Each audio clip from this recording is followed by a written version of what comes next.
Welcome to DRBMiller daily podcast for Friday 19th of March of 2021.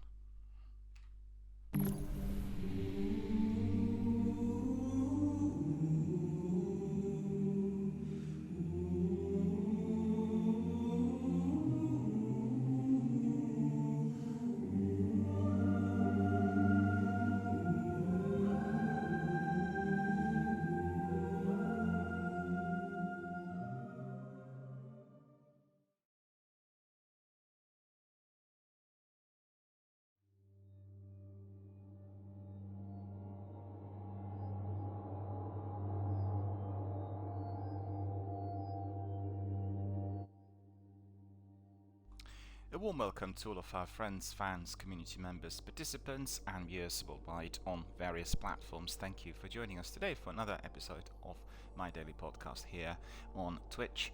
Thank you for joining us and thank you for supporting the channel. Most importantly, thank you for the messages of support and for your feedback which I've been receiving throughout the week. Truly humbling to see how many people watched and listened to all I had to say during this week on my podcast, which is a new venture here on my channel. I've basically decided to run it as a separate slot because, you know, we have gamers who really always want to dive in and crack on with Apex or Warzone or Destiny, and having a separate space for our community content, for our discussions, for reflections, the musings, ramblings and everything else is already bearing fruit. So thank you. And we'll start out with some questions. First of all, we have a question from Jonathan. He's from London and he said, well, it's sort of semi-question and mainly it's feedback. He said, I thoroughly enjoyed your podcast yesterday and on Wednesday as I kind of soaked up all the information related to graphic novels and most importantly where I can get them from. So I'll go to these shops and have a look whether they still operate and whether they still have the issues that you talked about. And he also said, well, what are your favorite graphic novels of all times? And also, did they reflect well onto the world of video gaming? Well, Jonathan, thank you for providing us with your feedback and indeed with your question. I can certainly assure you that some of the shops are still there. Whether they are operating at the moment under the lockdown is a different matter. I don't think you can access them today, but as we are having a roadmap to the easing of the lockdown ahead of us, then hopefully sometime midsummer, that come July, August, we are going to be able to access some of the shops. The shop I talked about is in Notting Hill, and you can't go wrong because these shops are still there.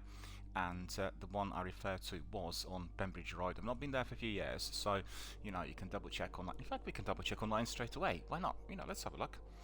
We'll have a look because I would be really embarrassed if Jonathan went there and then suddenly the shop was no longer there. And I've gone there for very many years. We are talking from the early 90s, and the shop was originally located on Bayswater Road, and it was operating on the first floor of what was otherwise a second-hand equipment store. And they had, it was like an experiment to see whether people come in and buy books and comics, and it grew tremendously. And in no time, the other shop was gone because there was little interest for some of the old equipment, and they basically moved addresses. They've gone to Pembridge Road. If you're familiar, Pembridge Road is the road that takes you to Portobello, the Portobello Market, and you walk directly towards the northerly side of Notting Hill, and you start out at the tube station. You walk a bit, about 50 yards, then turn right. You go all the way down. The shop is, I think, the 6th or the 7th shop on your right as you're walking towards Portobello, so you can't really miss it. Let's just see, but it's still there.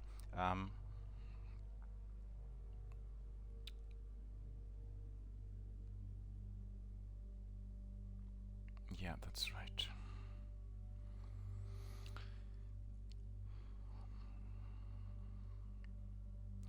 I'm just looking at it. Let me see.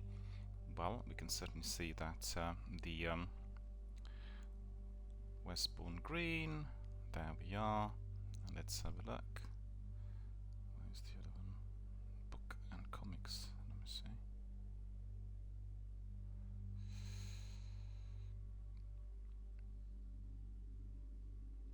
Notting Hill Comic Exchange. There we are. Still there.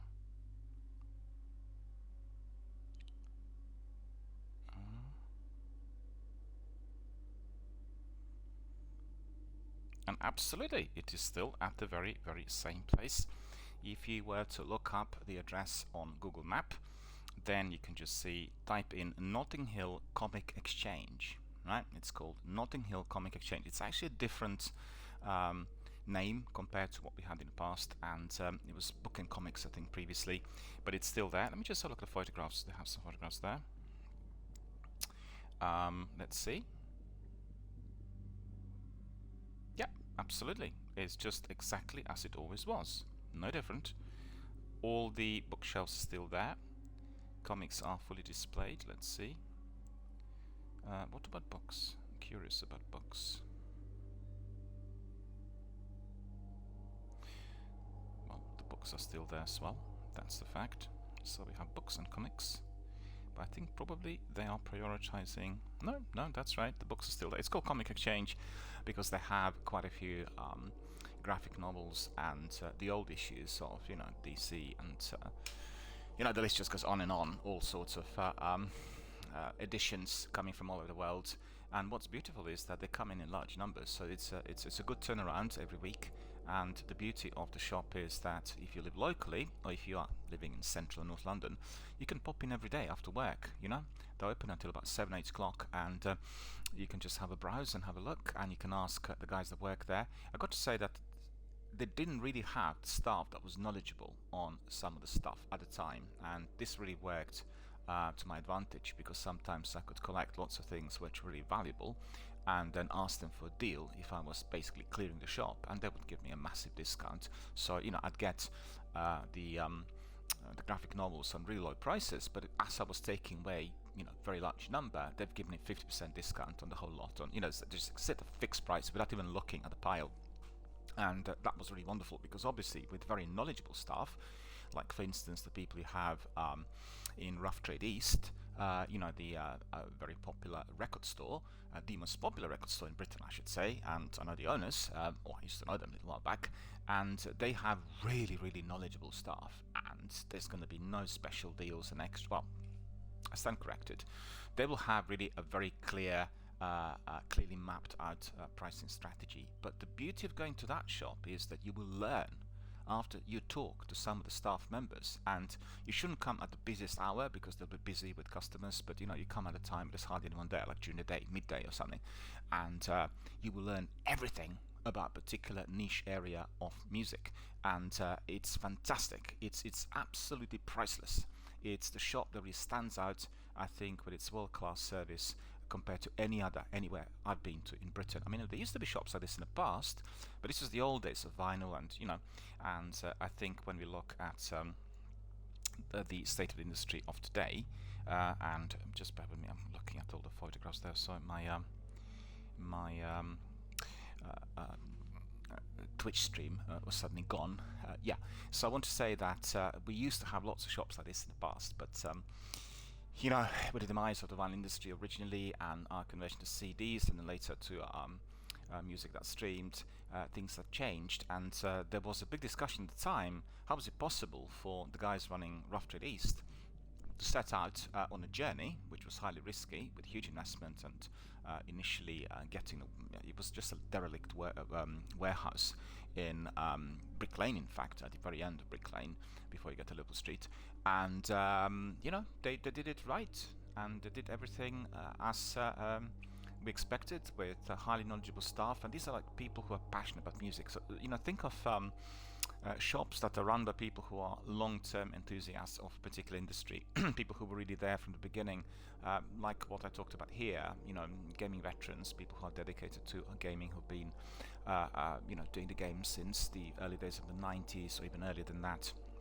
In fact, Jerry came in yesterday. Jerry did play the games in the 80s, I remember he said a little while back. And so, people who are really passionate about gaming, and if they run such shops, they will know everything about every single game that was up and about, and they will be able to give you the most thorough description, not just of the games, but facts and trivias, the gaming experiences, feedback, gaming communities, etc., etc. So it's the same sort of thing, based in that shop in Brick Lane, and the people who run it are absolutely all like that. It's just pure passion for music. And in fact, I attended a seminar in Brighton, which was run the decade before last, in fact, and one of the guys who is the one of the founding members, he was facing huge opposition from the guys who were pursuing the idea that Last.fm or the streaming services will just kill it all. It's just a complete waste of time. Who on earth would want to go there and spend time? And the guys who were talking were really very youthful. These were the guys in the 20s who have not gone through the motion of any major industry overhaul. And I ask you today, 10 years later, where are these guys? Do you know of any of these services? They're all long gone. They're gone for good. And you will never be able to dig up anything on those services online, because they all obviously went into the pit. And is the Rough Trades East still beaming, thriving and operating? Absolutely. And it has people coming from all over the world. You'll get musicians from the US, people like Jack White flying to London especially to get certain stuff from there. That can't be, it's the best possible recommendation. It's a bit like if you had Jeff Rubinstein and Larry Cribb coming to your indie shop somewhere in the middle of nowhere in North London, because they really loved what they've seen in the podcasts and they want to talk to you and buy some of the stuff from you. It's that sort of recommendation. Anyway, coming back to Comic Exchange, a terrific shop. Absolutely do pop in, Jonathan, have a look, and have a browse, have a look at everything they've got. Talk to some of the guys. Maybe the staff there today are somewhat different compared to the old. And well, the trouble was they're disgruntled about long hours and poor pay, and I'm not sure what the selection criteria was at the time, but certainly it did work in my favor. I bought loads of stuff in there, and still, if I lived locally, I would go there every day. I spend 1 hour just going to the stuff. The only trouble I have then is I'm hoarding the materials and the items that I'm purchasing every single day, and then I literally need to be living in the castle to accommodate all the items. But I like that. I like I told you yesterday, I think Jonathan was reflecting on my musings related to RB Digital and comic graphic novels and comic strips being easily accessible through various online services. And obviously I can access up to about 800 to 900 graphic novel albums through RB Digital, and they're beautiful. They look incredible. They brightly illuminated. It's just fantastic. But if you put them on a tablet, and if you connect your tablet to your TV, it looks big, bright, wonderful, 4K, you name it, OLED. But I still like reading them on paper. It just, whether it's the bright illumination or whether it is the colors or there's something, I don't know what it is. In fact, 3 years back, about 6-7 years ago, I was going back from Liverpool Street, and there was a chap standing next to me on a tube train, and we were standing there, and he had his iPhone out, and he was reading manga on iPhone. Like, he was really, really immersed. You could really tell he was living every one of those, pictures in there, and every one of the characters. And I thought, it's just amazing. I mean, I remember reading graphic novels when I was traveling on buses or underground, or if I was in Europe, I'd be reading them on trams, and it was just like that delight. You were waiting for that issue to come out on Thursday or Friday.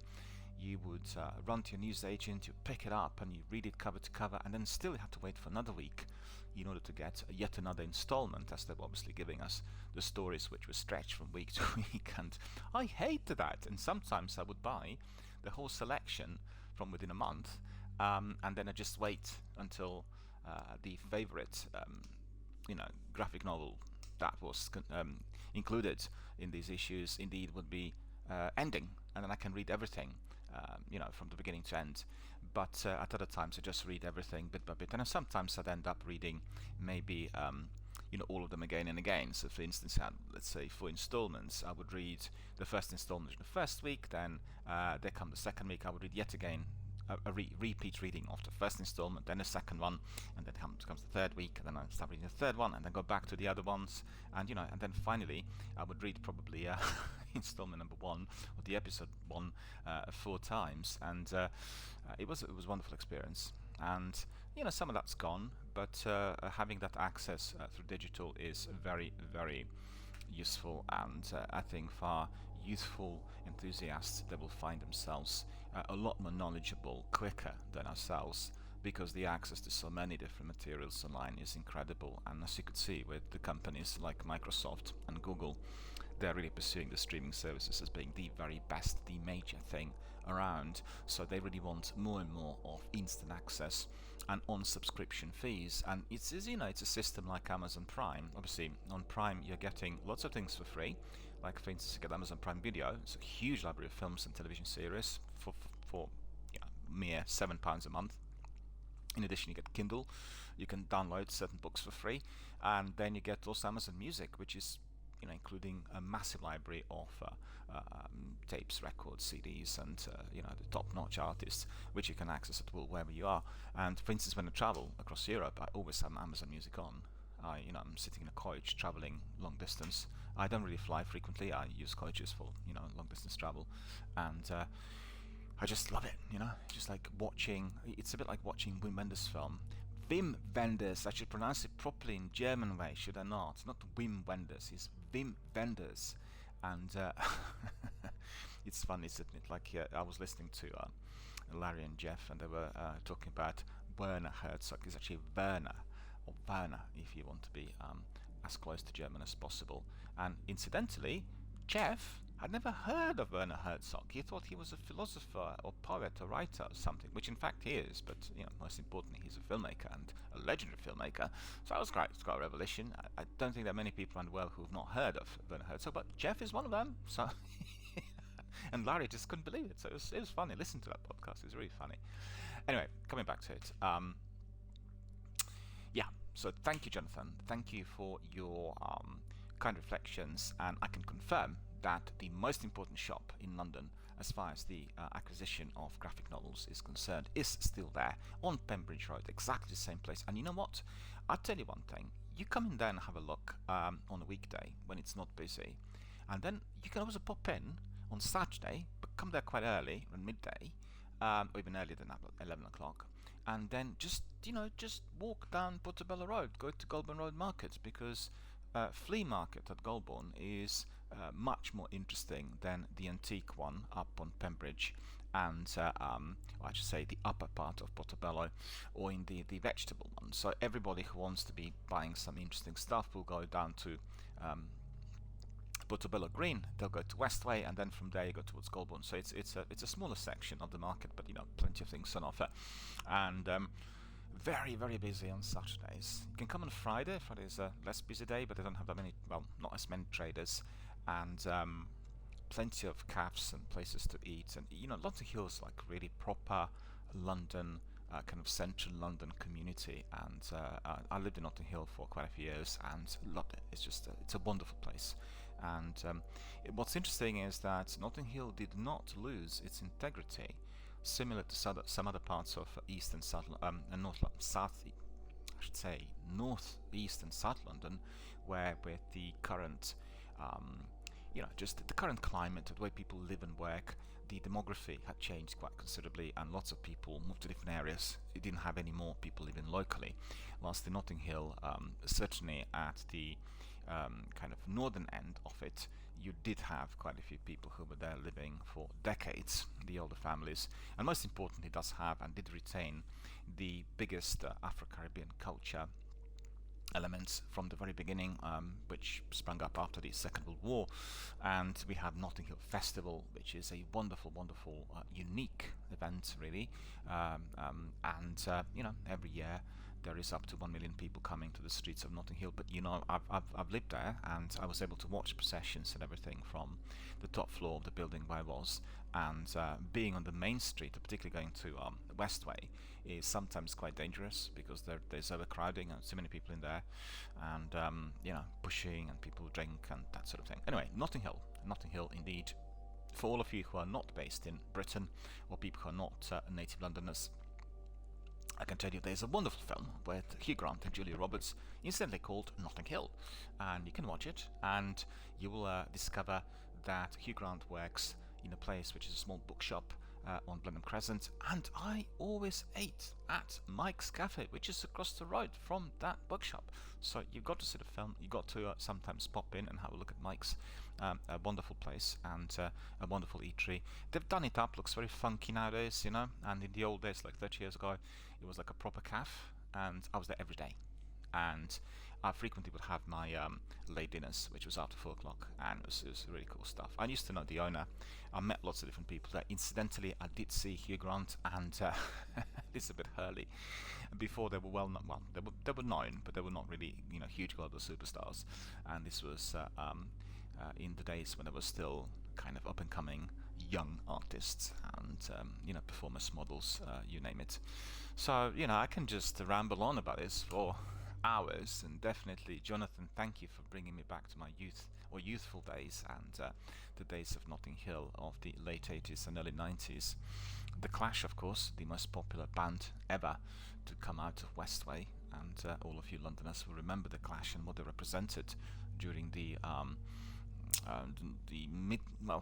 kind of late 1970s and the early Thatcher years. They really represented something else, a very, very highly political, very outspoken type of band with phenomenal music and kind of a huge appeal to certain groups of people in our country and obviously in America, but it became very, very big overnight. In fact, I do remember talking to one of the guys, and he said, you know, we thought we were growing in Britain, but we still played a couple of festivals and kind of smallish venues up to about 500-700 people. And then once we went to America, it was absolutely insane. It's massive, big stadium-like auditoriums, and everyone was interested because the music did have some elements of some of the you know, American kind of iconography well embedded, and therefore a mixture of a bit of reggae and a bit of kind of London sounds and the politics, as well as the Americanized aura that really went well out there. So it was quite something. And sadly, the leader, or one of the leaders of the band, is no longer with us. He died quite a few years ago, I think 15 years ago, and absolutely devastated really after he was gone. I used to see him on Portobello Road. He was a local guy, and him and Mick Jones used to be the best of buddies. And if you watched Rude Boy is a film that represents that era perfectly, and in it you have like a so-called fan following the Clash in the country as they're touring, and the iconography of Britain of that era is very well captured. I mean, it didn't really overall like the film due to the way it was made, but it had a bit of a rough and ready about it. You know, it was like a handheld camera, and all that was happening there came across as fairly spontaneous. And some of my favorite sequences are when Joe Strummer's playing on a piano that really needs some serious tuning, and it's one of the pubs we used to go to near the canal. It's actually on Grand Union Canal and near Harrow Road. So yeah, anyone who's from out there will remember these places. And you know what, Jonathan, you actually made me go, you know, you really kind of triggered off all the memories, and you made me want to go back there yet again. And I don't live locally anymore. I'm, you know, far away from there. I'm in northern suburbs, but I will go there and I will revisit these places, and maybe I'll go with somebody else. And trying to think when I went there last. It was a long time ago. Honestly, it was a long time ago. And time flies. Anyway, Jonathan also asked me about my favorite graphic novels and how well they were kind of represented, or how well this sort of fared and squared in the video game industry. Well, I can tell you, similar to my favorite video game of all times, which is Mass Effect, right? Mass Effect trilogy. I can tell you that a graphic novel of the kind of similar sort of atmosphere and inclination is definitely the one that stayed with me from the beginning, and that is Don Lawrence's Dragon Empire. Right, Dragon Empire for me is absolutely the best, and it was the graphic novel that I got to know when I was about, let me think, 6, I think, roughly, because before Dragon Empire I was reading Disney graphic novels and the cartoons, and we had several sort of publications by Disney that were really kind of very entertaining, and I was collecting several these stickers that would come together with these magazines, which was yet another hobby of ours in those days, in the early 70s. And Dragon Empire was different because Don Lawrence, who was a very well-known British illustrator, drew it and made it in color.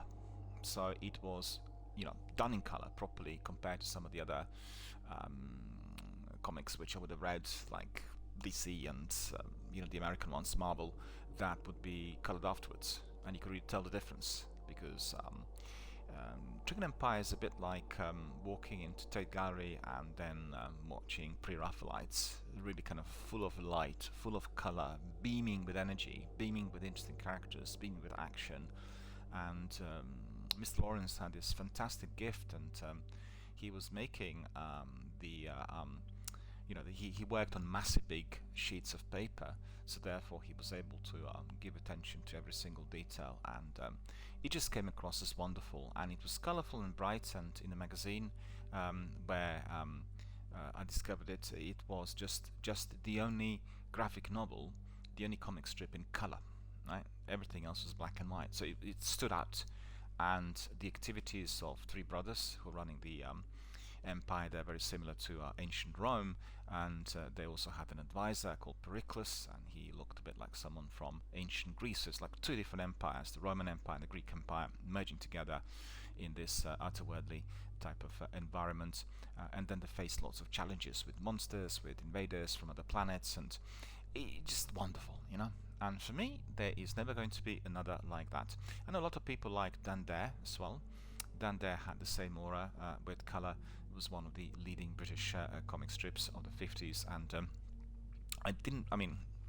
the initial batch was very good, but I really liked the later editions where the graphics were much enhanced and looked just very beautiful and colourful, and they were not created to be published in newspapers or very cheap magazines. They were done for more expensive publications, and I still have. In fact, I bought 4 albums of Dan Dare at that shop in Notting Hill, and I still have them, and they're wonderful. I always reread them from time to time and enjoy the content and everything that was there. The access to these comic strips in those days was difficult, and we had to be living in London in order to access it all. Otherwise, it was mail orders and various collector fanzines, and people would connect in the same way as we do today through the internet, through fanzines. So you'd order a fanzine, which was of a particular collector, and he was publishing various articles and stuff in there. And they had the classifieds, and in there you will have collectors selling various items. So that was the way to connect. In addition to that, we've had comic collectors fairs, similar to British film collectors one that I talked about here on my broadcast quite a bit. Used to go to both. The comic collectors was run in Bloomsbury, and you would go there and then meet all the other guys running stalls and selling comic strips. And you really have to save money in order to get some of the stuff from there, because the rare comics were not cheap, and it was a place that'd be running these fairs a few times a year. It wasn't really every month. Mind you, the book fairs were around there every month, and then you'd have, it's just an opportunity to get everything at once, and also to meet some of the guys, to have a chat, and it was great. It was like face to face, and I loved it. It's similar to what we have today with Comic Cons and Twitch Cons and the big gaming events where people come from all over the world. They went to Berlin for the Eurocon, TwitchCon, and then some people went to America to some of these, and it's an ideal opportunity to meet others in life, and then to share views and connect and meet many people for the first time, for instance the streamers, right? And so these were the days. So yeah, coming back to your question, Dragon Empire of Don Lawrence's, and then Storm, which was another graphic novel produced by the same illustrator, Don Lawrence, my personal favorite of all times, and still have Storm editions as well, which are equally interesting. It's a different world, fewer characters, but I guess the world of Storm would be quite close to the world of Fallout, you know, or the Outer Worlds, where you are having this hero who is caught up with various threats and hostilities in a very, very big open world. And what I really like, and the reason I'm quite inclined towards open world games, is the elements of exploration, because you don't know what you're going to find in there, but you're going to be strong enough to explore and to find several clues in order to move forward. And that really drew me to all these games. And in fact, the first game I played was Washington DC, Free DC, and it was an interplay game, beautifully really construed and wonderfully delivered on the original PC Windows 3.1. And you know, open world. You are going through that Washington DC that was destroyed, similar to what you have in Fallout, and you're exploring it and finding out different characters and obviously battling the enemies. So it really connected very well with me because Storm was very, very similar. Carl the Viking I also liked. It was a lengthier series, also produced by Don Lawrence, black and white, so there was no color, and he produced many more episodes. And you know, I read it as well. Really, the characters in Carl the Viking look very similar to the chaps from Dragon Empire, because he liked kind of muscular type of male, alpha male chaps who were featuring in all of his novels, and I guess it was representing something of that era. I guess you know, lots of people would be resorting to the design that would be blending in with the image of Sean Connery and James Bond in the early 60s, and I think Don Lawrence might have been picking up on some of that as well. So yeah, so thank you, Jonathan. You brought me back to my Notting Hill days and to the shop and all else which is associated, and we can just ramble on and, you know, reminisce about all of this.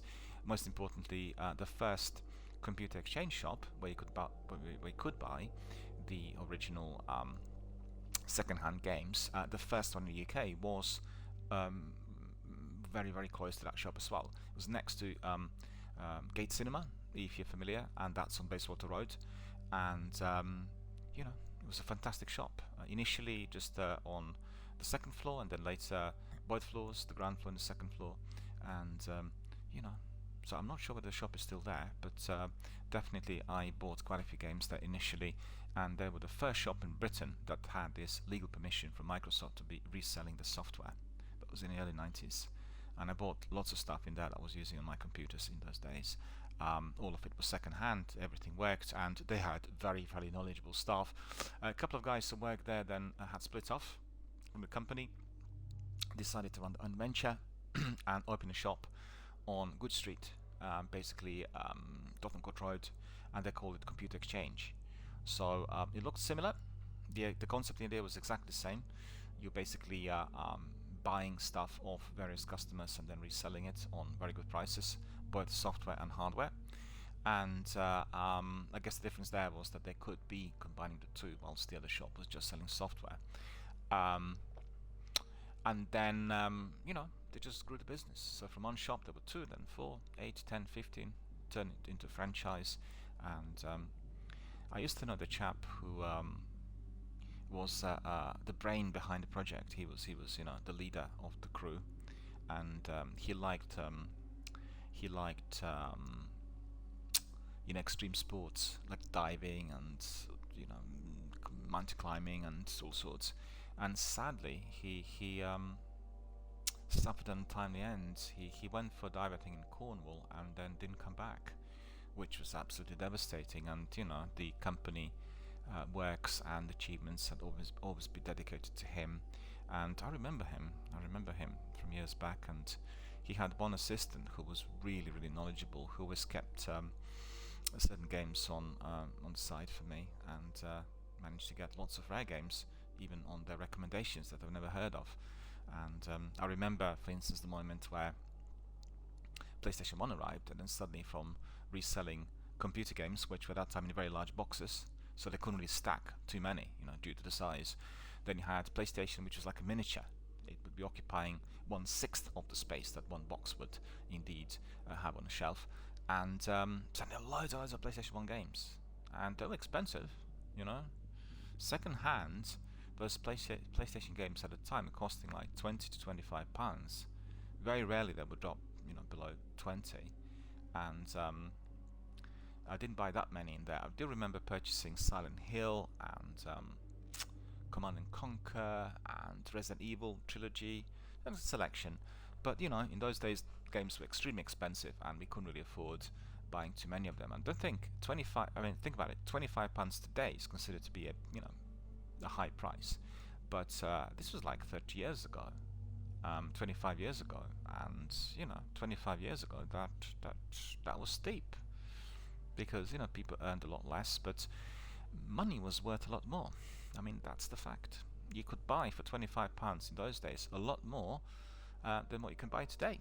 And well, I guess it depends on what you're trying to buy, because certain things today are a lot cheaper than in those days, like the electronic stuff, generally the tech, and some other things are more expensive, and just the way the economy is overall.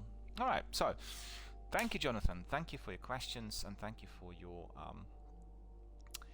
reflections. Really appreciated. I had a message from Gabby, and Gabby is in Wisconsin. Thank you, Gabby, for your question. Gabby's asking, what's happened to your Warzone streams? You're not streaming Warzone at the moment. Well, we had been streaming Warzone for 6 months solid, and we had daily streams every day for 6 months during the lockdown, on average 3 hours per day. And I'm just sort of taking a break from Warzone at the moment, reorganizing a few things. I think the main issue I had with the stream was that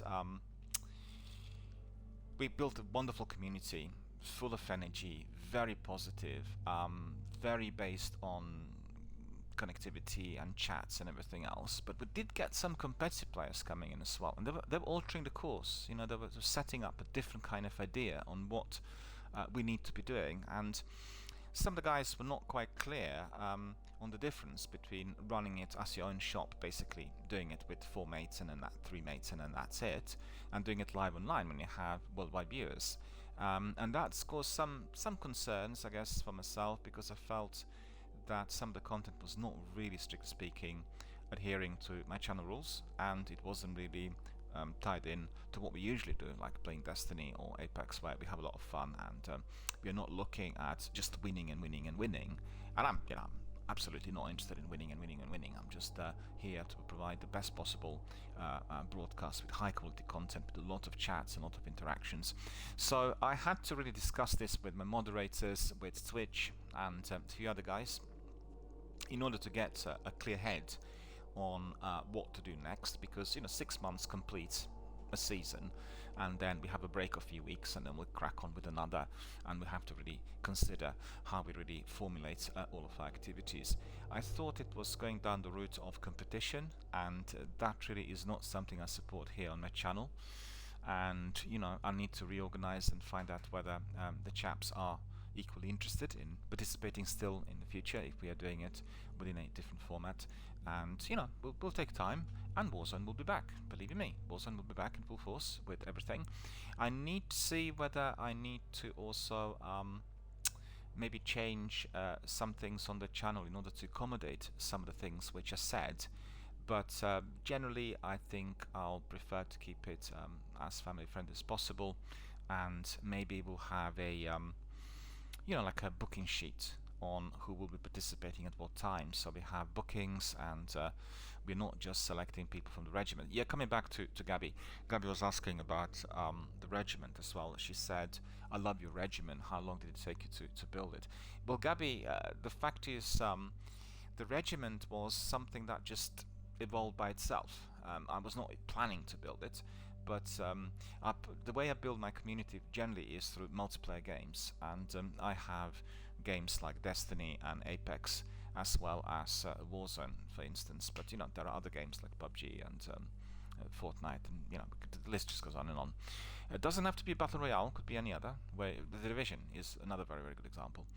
And what I do is I allocate a period of about 6 to 12 weeks where I'm doing my game with randomly selected players continuously every single day. So within a period, with certain games like Apex, you will come across maybe 1,000, 2,000 players, depending on what hours you put into the game, and you keep changing the randomly selected gamers from match to match. So amongst, let's say, 1,000 players, you will get a number who are great people, who are very interesting participants live online, and people who are willing to contribute to participate overall in online discussions. And then you will kind of bring them in slowly to your community. Initially, not for online. Not for live online activity, but what you'll do is you'll keep bringing them in as friends. You do a few matches now and then once you get a flavor of what they're like, you bring them into your kind of smaller circle of occupants, and then you will bring them in for live online gaming and discussions. I know that with Destiny I left it quite open, because Destiny is also played by lots of children, and children aged between 13 and 18. None of them are younger than 13. I need to stress this, because the participation of children younger than 13 is prohibited on Twitch. And we left it really free-flowing, and Destiny in fact does really bring in lots of different types of gamers of all backgrounds, with all preferences, be it from family men and people who are already of very mature age to juniors and those who are experiencing the video gaming industry for the first time. So it's a wonderful community, and it's very diverse, and I think everyone understands it. No problems whatsoever with any form of competition or anything that would be considered toxic. We had a couple of times some hackers coming in after they were being defeated in the Crucible, not by myself, but by some of my squad mates, and they've obviously dealt with accordingly, but it was just like twice, and we've been running Destiny now for 3 years. So coming back to my point, that's the way I select my participants. Warzone, I felt initially, when the game was launched a year ago, was having a lot of Battlefield and Call of Duty veterans, and quite a few of them were mature gamers and people who are hammering it and providing mature content, so they were not really suitable for my live online channel. And I had a squad that I played with for a little while, and they all went separate ways. I don't think they're playing Warzone anymore, because they've just gone back to Battlefield or some of the other games that originally they entertained. And as the Warzone went cross-platform, which was I think in September of last year, then I thought, well, let's find out, because obviously any game that is cross-platform is providing you with a much greater opportunity to build a community online. Many people come from the area of PC gaming, and others come on consoles, and everyone can hook up basically. And Warzone does have also a very, very good audio settings, where you can easily, if you're doing it on PlayStation, connect with everybody audio, and you can authorize it, and therefore everyone will hear everything everywhere, which is not the case with PC, or indeed with Xbox. It causes quite a bit of difficulty initially, but I found after doing it for a couple of weeks, late September, early October last year, that Warzone community and people who were coming in to play with me, certainly to random selection, were great.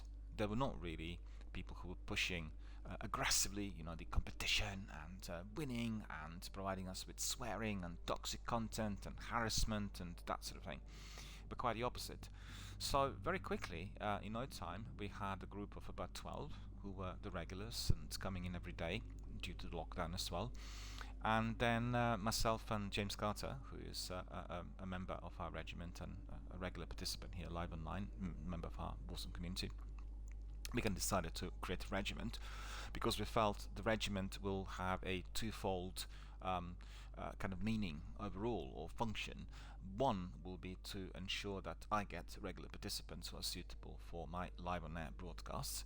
On the other hand, if we had, let's say, quite a few participants, then anyone who's in there could be asking others to squad up at a time of their making and liking.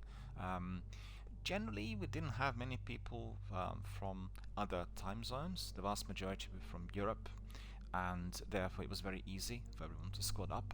And the guys appreciated having that many in the regiment. The regiment, from the membership of 3 or 4, grew to membership of about 35, and some people left the regiment as well due to some issues, and generally we run a very strict policy on how people need to behave in there. They need to be all inclusive. There's going to be no harassment, no swearing, there's going to be no anything that's considered defamatory, toxic, or indeed bigotry or offensive to anyone.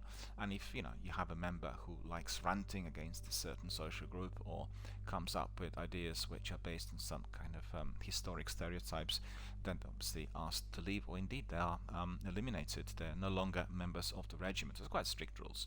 But the difference there is that one group will be coming to my broadcast live online. The other group will never come to my broadcast because they feel that they're being straitjacketed. They can't really be themselves, which is true, because you need to behave if you're live online. There are certain rules which you need to adhere to. So it's like two different things. The regiment is not my broadcast. It is just something that I've helped to set up, something I've facilitated, and I'm personally very proud and very happy with all that's been achieved. There were some issues in there, but I think it's just general types of things that occur when you are running a community of gamers who are doing a competitive PvP. And you will have a division. You'll have people coming in who say, "Oh, we're not competitive. We just want to have fun." But actually, no time. They catch the bug, so to speak, and they become very competitive. And they're really then hammering it. And you can find sometimes that people change, they evolve as gamers, and it's still fine. I've been gaming for long enough to know what's going on. And funny enough, I did have quite a number of people joining us with our regiment who were not really great avid gamers of PvP previously, but they kind of liked Warzone. They liked the environment and the fact you need to really use your brain and your psychic muscles to map out strategies to find out what you're going to do in order to win. It's become a thinking man's game. That's the fact. And the best teams are thinking. They're tactical. They're well rehearsed and they train. So that is something that I really liked. But somebody who would have come in first and perhaps not played PvP in the past will not be fully aware of ins and outs and how the actual involvement will progress. So therefore, I need to keep an eye on that. What I don't want is for people from my other communities, Destiny, for instance, or Fallout, or Plague Tale, or Red Dead Redemption, or the list goes on and on, the Division, to come in and then complain that why you're now running a very competitive channel where people are just hassling everyone, pushing, and what's the idea? That is what I do not want to see, and I will make sure that both the channel rules and the moderators are fully updated on this, and I want everyone to be as pleasant as possible at all times. And don't forget, you've seen that with football matches, with sports, with basketball, I don't know, any competitive team sports. You will get people who are otherwise quite calm, and if put under pressure, they will behave in a way which is dubious or questionable, right?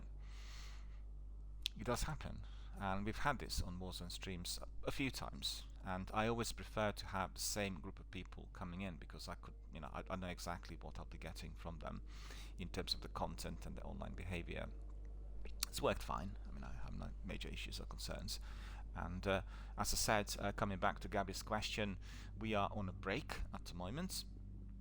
Warzone will have Season 3 launch shortly. We'll be waiting maybe for that, and then we'll crack on and bring our usual suspects back.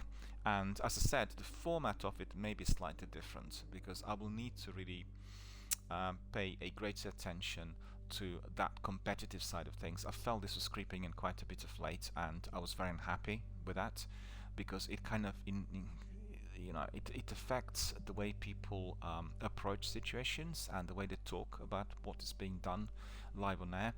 And I think I always have to think of the viewers and people who are fully involved in our community and how certain content in the competitors is going to be received overall.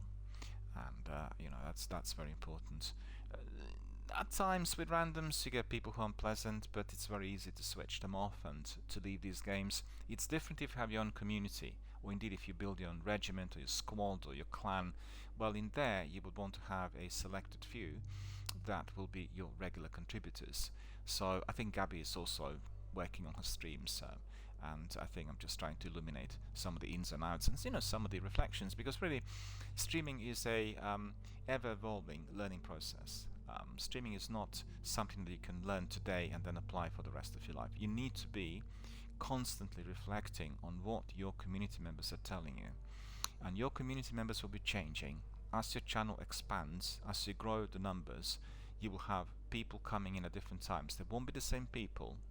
So if you're streaming for, let's say, 5 to 10 years, we have streamers now who've been doing it for about 5 to 7 years, and I talked to them and they said the actual overall communities have changed tremendously. Everything is quite different, from the way people talk, the way they interact, the numbers, etc., etc. So you need to be receptive to the comments that you're getting, because what you do not want to have is a situation where, for instance, you're streaming Destiny and then you go to Warzone, and then the focal point of what you do after a little while changes. So from being a community-based activity, it becomes a competition-based activity, and you will lose some of the dedicated members because they will find that approach to be clashing with as to why they play video games altogether. You know, less than 5% of the overall gamers, and that is 5% of 4 billion people worldwide, are doing the games competitively because they want to compete. 95% of the gamers are doing it for their entertainment and leisure, in order to kind of forget about the ills of the world. And this is what we want to do. I keep saying that to everyone. If you are a competitive gamer, you want competition, pushing, aggression, don't come to me. You're not going to be welcome, and I will take action. Either myself or my moderators, or indeed Twitch, because we do not support that. We want everything to be as family friendly and easily accessible as possible. And we had discussions recently with our friends from Holland and Sweden about it, and they were kind of a bit in two minds. They couldn't work out what this meant as to why a mature game could be streamed on Twitch within a kind of family friendly auspices, because they were thinking of the 18 ratings, you know. They were not considering that 18 ratings of a game is not the same as a mature channel ranked on Twitch by the corporation in order to live broadcaster to be doing it live online like that, you know, because you will declare what content you'll be presenting. If you're presenting a family-friendly content, it doesn't really matter what game you're presenting, but it needs to be presented in a family-friendly way. So it's two separate things that most people, I guess, do not easily understand. And we've had questions coming in. Well, you're streaming Call of Duty Warzone. There are some actors in there, you know, like voiceovers that swear. So why can't we swear? Well, I mean, they swear because that is in the game, right? I've got no means of muting it, because that's just the way it is at the moment with the way the setups are on consoles and PCs, unlike on, you know, other setups which you will have if you are broadcasting through kind of television channels where you can just bleep and bleep, and you know, it's the usual. And to be fair, I probably could have a bleep setup on a PC, but it's just something I cannot, you know, invest my time and effort into at the moment. So basically, you will have that within the game. So it's similar to what you'd have if you were watching music or film reviews on BBC. You will have reviewers talking to a worldwide audience in a way which is family friendly, and they will not swear. They will not be using language or describing things which are uncivilized. They will not be showing clips from 18 rated films that will, you know, be questionable. So we'll talk about horror films, musicals, war films, and all other films that are being currently released in a way which is acceptable to all generations everywhere. So that's the idea. That's the thinking behind any form of broadcasting. Equally, if you are caught up with an action or some sort of activity where somebody who comes live on air through my broadcast accidentally, or indeed we've had this quite a few times to glitches on Warzone. We were in a lobby and suddenly we can hear other participants from other lobbies talking in a way which is completely defamatory. We couldn't really switch them off. So the only thing I could do was to leave the game immediately, to block everything off, and then bring people back in. That's due to a glitch. There's nothing I can do about it, but actually just simply leave everyone. And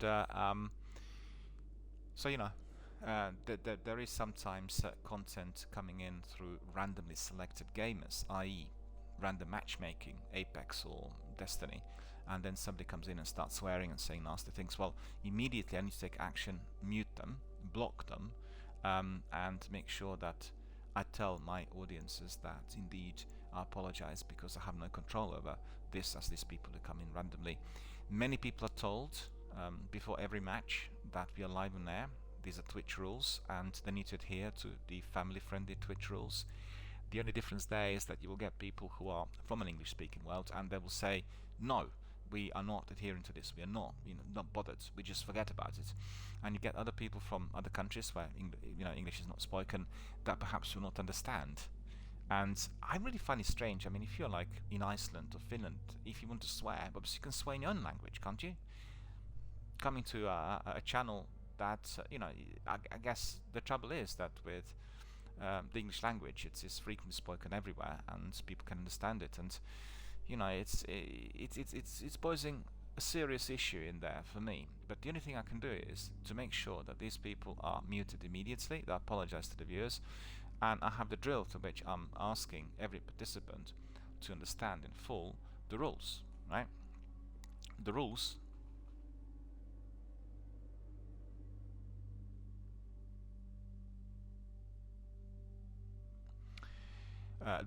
which are in fact to be enforced at all times.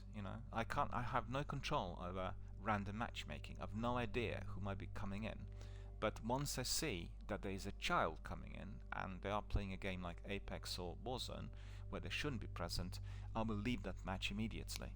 They will not be able to have participation live online on my channel for the obvious reasons. Right, so that's the answer to Gabby. So that's really all from our community. Thank you to the chaps who were indeed... Alright, we have Leaked DV2. And Leaked DV2 saying hello. Leaked DV2, it's a surprise seeing you. It's Dom. We played Destiny 1 Gorgon Cake. I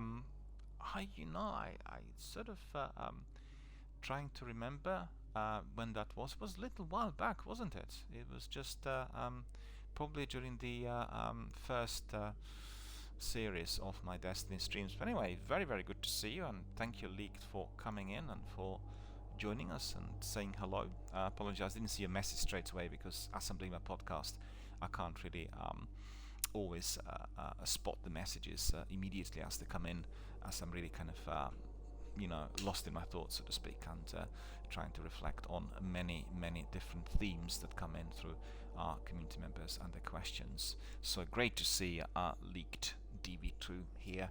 Thank you for following us, and thank you for indeed being a valued member of our community.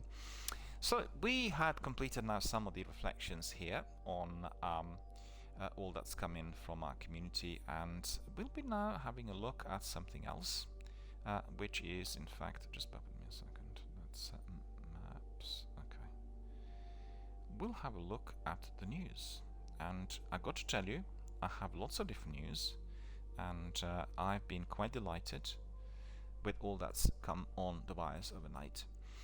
Lots of interesting stories, and we'll start first of all with Square Enix. Basically, we've had Square Enix doing a presentation similar to what we did see from Xbox and PlayStation in recent months. All the big companies and publishers are trying to embrace the same formula, which is they want to run their own show, which is demonstrating all that they're doing at the moment, and wants to present us with their future works, future releases and projects coming in abundance. So obviously Square Enix, one of my personal favorite publishers, and they are producing fantastic games, Final Fantasy being the longest serving and certainly a long time game of huge influence on everyone in the gaming community. I've played many of those installments over the years, and they've had their presentation yesterday. It was called Square Enix Presents, right? So let's just have a look all they said. They debuted their new video program. It's the first one in a line of many, I think, and it showcased several new games and updates to the global gaming community. So this series was just the first of its kind, and the company will have more to share and reveal throughout the year. So I think probably on a monthly or bi-monthly basis. From new trailers for Balan and Wonderworld and Outriders to the reveal of a new entry in the Life is Strange series and a look at what's in store for Marvel's Avengers. The show featured a ton of great content and reveals. So catch up on all the news below, and I'll read out quite a few things. Well, personally, I'm very excited about several things in there. First of all, Outriders. Outriders is a game that appears to be massive, and I couldn't understand for the life of me as to why the hubs like Push Square, Eurogamer, and Games Radar and Forbes were giving it really negative reviews on the demo, and they were very negative. They wrote terrible things about the game. After playing the demo, I was excited, I was delighted, I was elated, I liked everything about it. The only concern I had was about the multiplayer and the tech side of things. I thought there was a bit of lag and the frame rate was dropping a bit on Xbox, much improved on PlayStation with the latest update.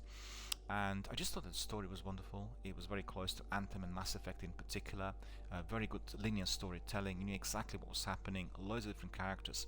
Plenty of action. Massive battle sequences, very similar to Anthem. And I was just soaking it up and brought in, grabbed straight away. Can't wait for the game to come out. And then on the top of that, we've heard this week that all of us, the subscribers to the Ultimate on Xbox, are getting it for free on the subscription fee, which we pay every month. So that's fantastic. On 1st of April, I'll be able to stream Outriders here and engage with our new community of gamers. So it's fantastic. It's just incredible. Absolutely 10 out of 10, tip top.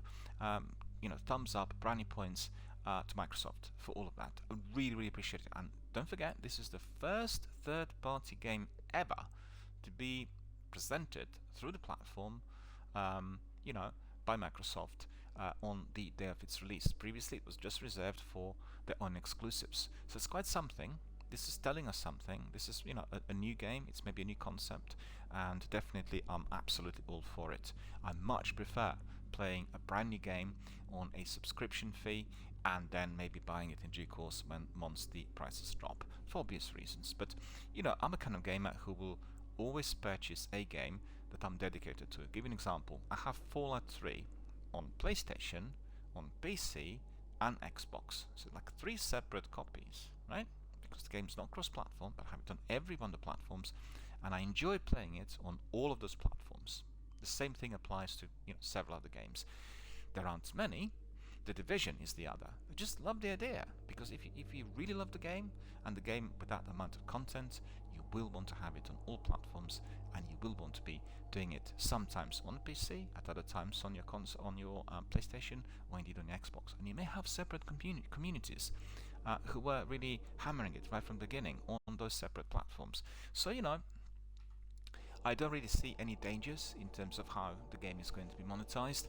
I can just see many benefits. Anyway, back to the Outriders details and all that's been said. After more than 2 million players played the Outriders demo, 2 million players in the first week, giving many of us their first detailed look at its unique mix of loot, combat, and RPG mechanics, we were treated to a This is Outriders 101 trailer, and I absolutely recommend this trailer to everyone because it's like a developer diary. It's telling you all about the game, in-depth look and analysis on all that's happening, loads of clips and details that we've not seen in the demo. So absolutely everyone, head to my Twitter and hit it up there. It's there with several postings. Have a look at it and enjoy it in full. Get ready for the release on 1st of April. So that trailer detailed what comes next when players start their journey on the planet Enoch, starting on April the 1st. We were also shown a new CGI trailer called Appreciate Power that also gives an awesome look at what is in store. So everyone needs to have a look at these 2 videos. They've been released overnight, and part of that Square Enix presents. Obviously this game is going to be a major release for Square Enix. Everyone's very hot about it, and I can't wait for everything to come our way on the 1st of April. And I can't believe I'll be getting it on the first day of its release, in the same way as I got Gears 5 and Master Chief Collection and the previous Microsoft exclusives. So it's really wonderful. Outriders promises a massive journey across a hostile alien planet, where you scavenge and customize gear and weapons that you can mod to help build a character that's tailored to your own unique playstyle. Xbox Game Pass members on Xbox One and Xbox Series X and S will be able to jump in and play the full version of Outriders starting on April the 1st. So everyone, before that date, which is about 12 days ahead from us today, download a demo and try it. And maybe hammer it a bit, because all you complete in demo you can import in full to the full game, and you can harvest some weapons, get some interesting armor, some interesting outfits. You can do some open world activities, familiarize yourself with the character's special powers. All of that will work to your advantage once you crack on. But I can see Outriders being very similar to what we had with Destiny. The only difference there is Destiny did not have a linear storytelling and a story-based content from the beginning in such fashion, and the new game from People Can Fly is definitely having a lot of that. It'll be easier to follow, but a lot of activities, and they also said they were releasing a lot of DLCs. So the stories with the episodic type of content will carry on, and there'll be multiplayer for all of it. You have a chance to play either by yourself or with your friends, and I can see it as a huge hit. The only thing that I guess is somewhere in the back of my mind is the tech. Is this game going to be able to perform so well as expected? Because there were some issues on the tech side of things with the demo, but I think they probably have gone to Microsoft for that reason alone, because Microsoft will have the ways to which they will remedy some of the issues much quicker, to the greatest possible resolve, compared to maybe a smaller company trying to tackle it. And this is a fantastic, really, concept, very, very forward-thinking selection of ideas coming from the developer People Can Fly. Absolutely applaud them for that. So we're all waiting for that. And as I said, Outriders demos and all said was yesterday part of Square Enix Presents. The next big thing, celebrating the 25th anniversary of Tomb Raider. So celebrating its 25th anniversary this year, Square Enix and developer Crystal Dynamics announced that they'll have a series of in-depth features of the Tomb Raider franchise with interviews, community activities, playthroughs, and more. So there are some interesting, let me just see there. We have Tomb Raider Definitive Survivor Trilogy. So Tomb Raider 1, Rise of the Tomb Raider, and Shadow of the Tomb Raider, all of them remastered. We have some 10 out of 10 PlayStation Lifestyle, 4.5 out of 5 Attack of the Fanboy, IGN 9 out of 10, 5 out of 10 Common Sense Media, etc. etc. Kicking off this celebration was the announcement of the digital collection of these 3 games, with the Tomb Raider Definitive Survivor Trilogy, and that includes the games I mentioned, following Lara as she grows from a young, inexperienced survivor to a capable, confident Tomb Raider. Tomb Raider, what's happening to my brain? And available today on the Xbox Store, so already kicked off today. It's a bit interesting. It's interesting, isn't it? There weren't any major announcements prior to the actual revelation, and then instantly accessible. So that's again another new concept that Square Enix is toying with, because usually you'd have some adverts in advance, and this is similar to what they did with Apex and Respawn. In this instance, we have 3 well-known games that are being remastered and offered as a legendary. But you've seen with Mass Effect, we've had already adverts and trailers and announcements for quite some time to warm up the members of that wonderful community, and to make them more prepared for the actual release. So we need to see. I think it depends on the game, depends on the way everything is prepared for the title release, and for some games it will work if you just drop them out of the blue sky, and for others it will not. So it needs to be very carefully considered. Marvel's Avengers roadmap also introduced on top of today's earlier news about the arrival of the new operation. I actually need something warm. Bear with me.